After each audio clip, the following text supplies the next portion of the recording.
Lo que me refería al presidente antes de irnos a la pausa, que había planteado en la cumbre iberoamericana, es básicamente algo que yo vengo pensando desde hace tiempo y que hay una serie de autores, incluso en América Latina, que hablan de la autosuficiencia de, de la región latinoamericana para el tema alimentario, para el tema económico, para el tema político incluso, y así no generar esa dependencia de Estados Unidos de América, que ha sido básicamente el rector en el tiempo, o el acompañante por excelencia, y lo de excelencia no me refiero a que haya sido bueno o malo, sino a que ha sido quien ha estado al frente de los países que componen, que están por debajo de él en el aspecto geográfico. Y básicamente yo lo que planteaba, y que me parece va en la sintonía de lo que hoy el presidente dice, yo planteaba eso hace años, y con la pandemia lo retomé. Si Argentina, por ejemplo, produce más soya de la que consume, ¿por qué esa soya no es comercializada a el resto de los países de Latinoamérica? En vez de enviarla a China, y que quizás hasta se la paguen un poquito más cara, cosa que no ocurrió así en la pandemia, pero bueno. Y que haya esa especie de cercanía, porque el café que pueden consumir en Argentina y que quizás no lo produce Colombia o lo produce República Dominicana.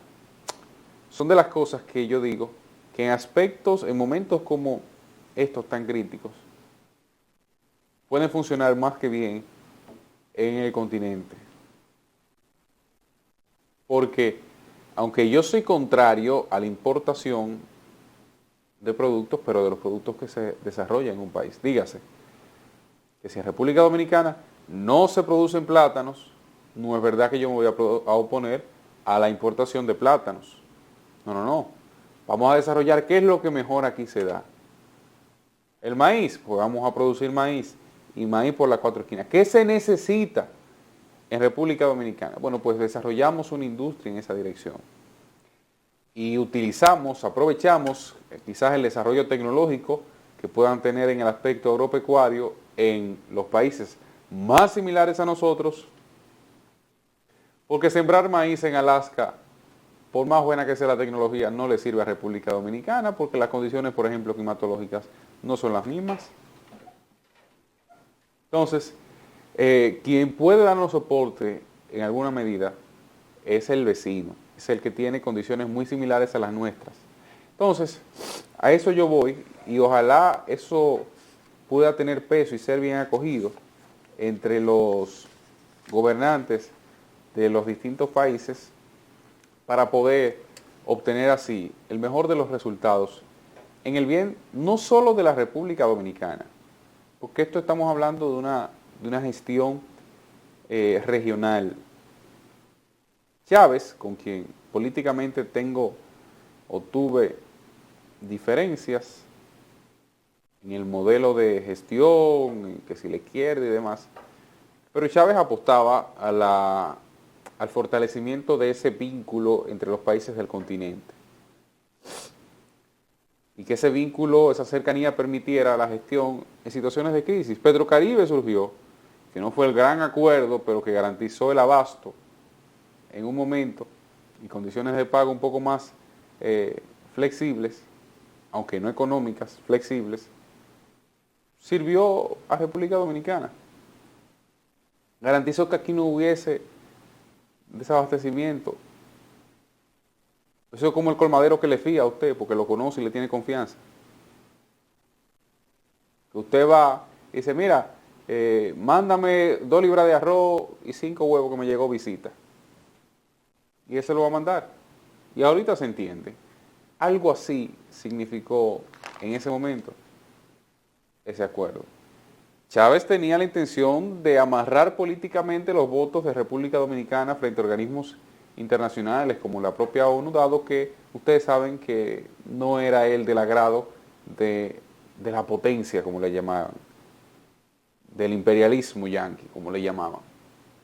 Y eso motivaba en alguna medida a que, bueno, políticamente tú me amarres por este lado. Pero si todos aportamos, y aquí no estamos hablando de dar dinero a nadie, de entregarle cuarto a una institución, a un cónclave que lo que vaya sea a votar, a volcar así el dinero. No, no, no, no, no. Yo estoy hablando que Brasil, sí Brasil, tú tienes ajo. Mira, yo no tengo ajo este año no producimos ajo. Mándame 10 toneladas que necesito eso para los primeros 3 meses del año. Ah, perfecto. ¿Y qué tú tienes allá? Mira, yo no tengo café este año, pues te mandamos café. Y eso, que en alguna medida sirva de soporte económico. Y eso no es gratis, eso es comercio. No es que usted va a cambiar una cosa por, no es un trueque como la época de los aborígenes. No, no, no, no, no. Es vender entre garantizar la alimentación con lo que se produce en cada uno de esos países. Pues Sudamérica es la matica del maíz. Y nosotros compramos maíz carísimo, sobre todo ahora en el contexto de la guerra. ¿Por qué no tener? A mí me parece que para los gobiernos es primordial la estabilidad, incluso por encima de la rentabilidad económica que pueda dar la exportación en un momento. Yo parto de ese precepto para suponer esto. Si le interesa más lo otro, evidentemente hay un quiebre en el planteamiento que estoy haciendo. Pero hay sacrificios que valen por un lado, que si tiene palabra el otro, se cumplen y no hay problema. Se cumplen y no hay problema. De manera que es un tema que vale la pena tener de referencia. Por ejemplo, y qué bueno que hablo del continente. Resulta que, ustedes recuerdan que yo dije a mediados de la pandemia, cuando inicié el programa de clases virtuales, yo dije, ese programa hay que apoyarlo porque es peor que nada. Lo malo sería que los estudiantes se quedaran en su casa vagueando, sin hacer nada y que se perdiera un año de clase. Iba a ser un año de vida que se perdió para esos muchachos. Y ahí veo que invitaron al ministro Roberto Fulcar a Panamá para compartir detalles de lo exitoso que fue ese modelo en República Dominicana. Y cuando hablamos de exitoso, no es que se compara, no es equiparándolo con el modelo presencial, porque en educación nada supera el cara a cara, el debate, la discusión que se da en una aula. Ahora, para una coyuntura como la que se vivió, la valoración que hacen los gobiernos de otros países, sobre todo el continente americano, que en muchos casos imitaron ese modelo, te habla de que en alguna medida fue funcional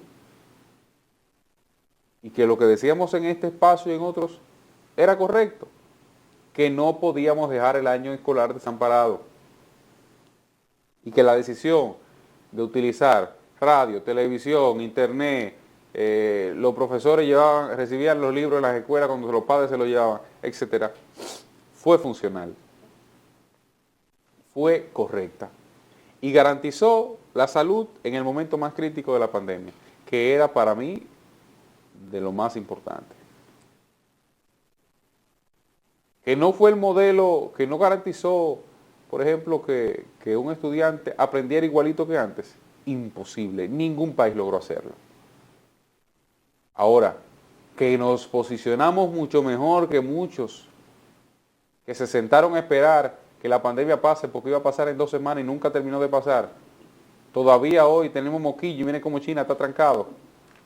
Ahí está el resultado. Dígame usted, si mirándolo en el tiempo, no fue lo correcto. A mi juicio, fue y sigue siendo lo correcto. Y si mañana llega otra pandemia y tenemos que utilizar ese mecanismo, ya se sentó las bases para que se utilice. Eso fue afortunado que saliera del Ministerio de Educación. Nos vemos en breve en Despierta RD. Vamos a dejarlo hasta ahí para que allí nos encontremos después de las 6 con otros temas más y un grupo de compañeros interesantes. Si Dios lo permite, mañana se reencuentra con este equipo a la misma hora por Telecentro Canal 13.